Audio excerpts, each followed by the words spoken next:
TCO signifie Total Cost of Ownership et désigne le coût global d'un véhicule de société. Quels éléments composent ces coûts? Les amortissements constituent une part essentielle. Le prix d'achat initial comme point de référence. Plus le temps passe, plus la valeur du véhicule diminue et atteint après un certain temps une valeur résiduelle correspondante. La différence entre cette valeur d'achat et le prix d'achat initial équivaut à la somme d'amortissement. Prenons par exemple un autre véhicule avec un prix d'achat bas.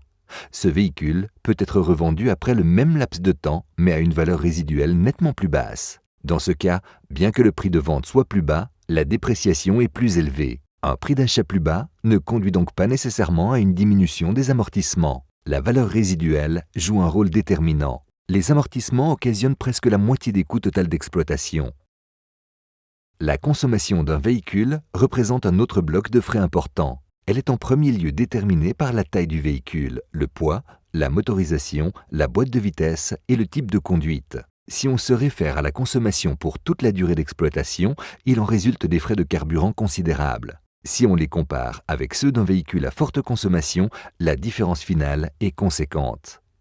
Cet effet de coût se multiplie avec chaque nouveau véhicule supplémentaire dans une flotte et il en résulte finalement pour une plus grande flotte de véhicules un potentiel d'économie importante.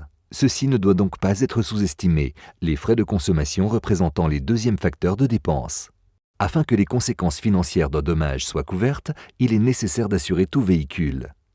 Cette sécurité s'applique grâce à l'assurance casco partielle ou par une assurance casco complète supplémentaire.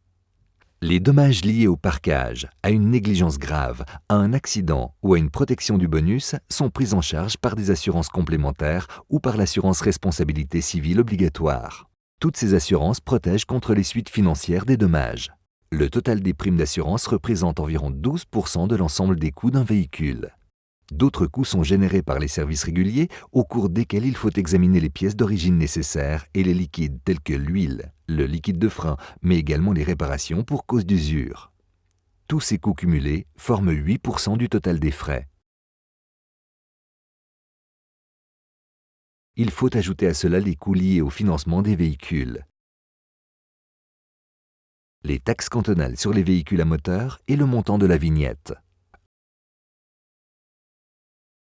Les coûts liés à la monte en pneus hiver et au changement de pneus. Et finalement, la charge de travail interne liée à la gestion globale du parc de véhicules. Les frais d'entretien généraux d'un véhicule peuvent être fortement influencés par le choix du modèle de véhicule, par la forme de financement, par le conducteur de la voiture correspondant, par l'organisation de la flotte du véhicule. Nous vous conseillons volontiers pour que vous trouviez une solution flotte optimale. AMAG.